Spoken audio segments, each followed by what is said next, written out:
Hello and welcome. This is the second part of this chapter, Parties and Party System in India. In the last video, we discussed that Congress system and causes of Congress dominance. In this chapter, we will discuss the topic, the nature of Congress dominance and opposition parties. So let's begin this chapter. Nature of Congress dominance. Different from one party dominance elsewhere in the world. Bharat में कांग्रेस का जो dominance था वो world के किसी भी other part में जो सिंगल पार्टी डोमिनेंस था उससे बहुत डिफरेंट था। वर्ल्ड में वन पार्टी डोमिनेंस रहा है सैनिक शासन के रूप में या डिक्टेटरशिप के रूप में, पर इंडिया में ऐसा नहीं था। इंडिया में कांग्रेस डोमिनेंस का नेचर कैसा था और वो कैसे वर्ल्ड के अदर पार्ट से डिफरेंट था, देखते हैं। Nature of Congress dominance. The dominance of Congress is different from one-party dominance elsewhere in the world. Some countries like China, Cuba, Syria, constitution permit only one party to rule the country. जैसे कि Cuba है, China है और Syria, कुछ ऐसे countries है world के अंदर, वहां उनके कॉन्स्टिट्यूशन के हिसाब से एक ही पार्टी का रूल हो सकता है। पर इंडिया में मल्टी पार्टी सिस्टम था। कॉन्स्टिट्यूशन ने हर पार्टी को इलेक्शन कॉन्टेस्ट करने की परमिशन दी है। Some other like Myanmar, Belarus, Egypt, Eritrea are effectively one-party state due to legal and military reasons. अब कुछ स्टेट म्यांमार, बेलारूस जैसे हैं जहां पर वन पार्टी सिस्टम इसलिए है क्योंकि वहां पर मिलिट्री रूल है और वहां पर उस मिलिट्री रूल्स के हिसाब से अदर पार्टी वहां पर रूल नहीं कर सकती है। पर इंडिया में ऐसा नहीं था। इंडिया में मिलिट्री रूल नहीं था, इंडिया के कॉन्स्टिट्यूशन में भी वन पार्टी सिस्टम नहीं था। तो इस प्रकार से वर्ल्ड के इन कंट्रीज से भारत में वन पार्टी डोमिनेंस था वो डिफरेंट था। मैक्सिको की एक पार्टी थी पीआरआई, इंस्टीट्यूशनल रिवोल्यूशनरी पार्टी, वहां मैक्सिको में इसको पीआरआई लिखते हैं इस प्रकार से। आपने 9th क्लास में इसके बारे में स्टडी की होगी। Dominated for almost 6 decades, but during this period most of the times undemocratic means were used for the PRI to win the election. Elections were not free and fair. लगभग 6 decades यानी 60 सालों तक PRI ने वहां पर dominance किया Mexico के अंदर, पर वहां पर वो अनडेमोक्रेटिक मीन्स को यूज किया करते थे और इलेक्शन जो थे वहां पर वो फ्री और फेयर नहीं थे। वहां पर एक ही पार्टी शासन करती चली आ रही थी और वो चुनाव में धांधली करती थी और हर प्रकार से हर वो जो मीन्स जो इलीगल है उनको वो यूज करती थी। तो वहां पर डेमोक्रेटिक रूल नहीं कह सकते हम। In the contrast to all the above countries, Congress exercise the dominance totally under democratic condition. तो इन सारी कंट्रीज से अगर हम कंपेयर करते हैं भारत की कंडीशन को चाइना की, क्यूबा की, म्यांमार की, बेलारूस की या मैक्सिको की कंडीशन से, तो भारत के अंदर वन पार्टी डोमिनेंस कांग्रेस का क्यों था वो हम लास्ट वीडियो में डिस्कस कर चुके हैं कि कांग्रेस एक अकेलौती पार्टी थी भारत में, उसको उसका बेनिफिट मिला। उसके पास फ्रीडम स्ट्रगल की विरासत थी, इसका उसको बेनिफिट मिला। उसका जो हर डिस्ट्रिक्ट लेवल के ऊपर उसके ऑफिसेस खुले हुए थे, पार्टी वेल मैनेज थी, पार्टी का मैनेजमेंट बड़ा अच्छा था। तो ये कुछ रीजंस थे जिसकी वजह से, और कांग्रेस के अंदर अलग अलग जो आइडियोलॉजी के लोग थे कांग्रेस उन सबको एक्सेप्ट करती थी। तो ये सारी बातें थी जिसकी वजह से कांग्रेस पार्टी का कोई जवाब नहीं था और कांग्रेस पार्टी हर बार इलेक्शन जीतती रही। Congress as a social and ideological coalition. अब कांग्रेस के हर बार इलेक्शन जीतने के पीछे ये सबसे बड़ा एक रीजन था। हम कोalition के बारे में इस चैप्टर के अंदर एक टॉपिक भी है आपके कोalition सिस्टम, वहां पर हम जिस कोalition की बात करेंगे वो यहाँ से डिफरेंट है। आजकल जिस कोalition की हम बात करते हैं वहां पर सिंगल पार्टी को मैंडेट नहीं मिलता, सिंगल पार्टी को मेजोरिटी नहीं मिल पाती, तो पार्टीज बिफोर इलेक्शन अपने अलायंस बनाते हैं, कोalition करते हैं और वो कोalition इलेक्शन कॉन्टेस्ट करता है और उसके बाद जब वो इलेक्शन जीत जाते हैं तो वो अपनी सरकार बनाते हैं। पर ये जो कोalition है आइडियोलॉजिकल कोalition, ये कांग्रेस के अंदर डिफरेंट आइडियोलॉजिकल जो लोग थे, जिनकी अलग अलग फैक्शंस के लोग थे। यहाँ इस कार्टून में इस कोalition को आज के कोalition से हम अलग कर सकते हैं। इसमें देख सकते हैं इस कार्टून में क्या मैसेज है। Earlier we had coalition in a party, now we have coalition of parties.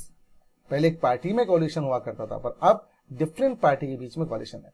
Does it means that we have had a coalition government since 1952? तो क्या हम ये कह सकते हैं 1952 से बाद में कोalition गवर्नमेंट है? नहीं।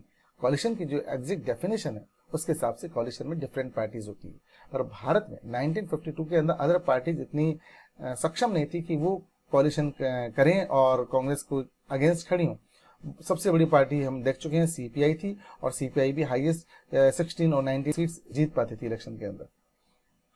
The Congress party became a social and ideological coalition for it merged different social groups along with their identity holding different beliefs. Congress के अंदर अमीर वर्ग के लोग भी थे, गरीब वर्ग के लोग भी थे, कांग्रेस के अंदर सोशलिस्ट भी थे, डेमोक्रेटिक भी थे, कांग्रेस के अंदर रेडिकल ग्रुप भी था, लिबरल ग्रुप भी था। तो यूं हम कह सकते हैं कांग्रेस डिफरेंट सोशल बैकग्राउंड से, यानी कि वहां पर अपर कास्ट के लोग भी थे, लोअर कास्ट के भी थे, वहां पर पुअर थे, रिच भी थे, जमींदार भी थे, लेबरर्स भी थे, यानी हर क्लास, हर कैटेगरी और हर प्रकार की आइडियोलॉजी से लोग कांग्रेस के अंदर आते थे। ये कांग्रेस की जीत का सबसे बड़ा कारण था और इसी वजह से इसको एक आइडियोलॉजिकल कोलिशन कहा गया है। It accommodate a revolutionary, conservative, pacifist, radical, extremist and moderates and the right and the left with the all other shades of the centre. Right और लेफ्ट एक प्रकार की आइडियोलॉजी है, मैंने एक वीडियो बनाया है उसमें लेफ्ट और राइट के बारे में बताया मैंने प्लान्ड इकोनॉमी के अंदर। With all other shades of the centre, Congress became a platform for numerous groups, intact and even political parties to take part in the national movement. Congress ने अलग अलग ग्रुप्स के लोगों को ये मौका दिया कि वो इस नेशनल मूवमेंट के अंदर हिस्सा ले सकें और कांग्रेस का हिस्सा बने। और उसके बाद कांग्रेस का एक अपना वर्चस्व चला, क्योंकि कांग्रेस में हर क्लास, हर कैटेगरी के लोग थे, यानी सभी तरफ से कांग्रेस को वोट मिला करते थे। Ideological currents present with in the Congress. In pre-independence days, many organizations and parties with their own constitutions and organizational structure were allowed to exist within the Congress. हम जानते हैं 1985 के अंदर कांग्रेस एक पार्टी बन के आई थी, एज ए प्रेशर ग्रुप ये पार्टी बनी थी। इसको बनाया इसलिए गया था ताकि कि 1857 जैसा रिवोल्ट वापस इंडिया के लोग ना कर सकें, तो एज ए प्रेशर ग्रुप के रूप में इसको बनाया गया था ताकि लोग अपनी एक्सप्रेशंस को इस पार्टी के थ्रू निकाल सकें और वो ब्रिटिश गवर्नमेंट के खिलाफ बगावत ना करें। पर जब कांग्रेस बनी थी तो कांग्रेस के अंदर ये परमिशन थी, इसके मेंबर्स को ये इजाजत थी कि वो अलग अलग इंस्टीट्यूशंस के, अलग अलग ऑर्गेनाइजेशन के मेंबर हो सकते हैं कांग्रेस के मेंबर होने के साथ साथ। पर आजादी के बाद जब अलग अलग पार्टीज बनना स्टार्ट हुई तो कांग्रेस ने अपने कॉन्स्टिट्यूशन में चेंज किया। आगे मैं इसके बारे में आपको और बताऊंगा। और इसके बाद से कांग्रेस के मेंबर के लिए ये कंपलसरी हो गया कि वो अगर कांग्रेस का मेंबर है तो वो किसी अदर ऑर्गेनाइजेशन का या अदर पार्टी का मेंबर नहीं हो सकता है। Some of these, like Congress Socialist Party, later separated from the Congress and become an opposition party. और इसी वजह से बाद में कांग्रेस सोशलिस्ट पार्टी एक अलग सेपरेट पार्टी बनी। How did the coalition-like character of the Congress gave it unusual strength?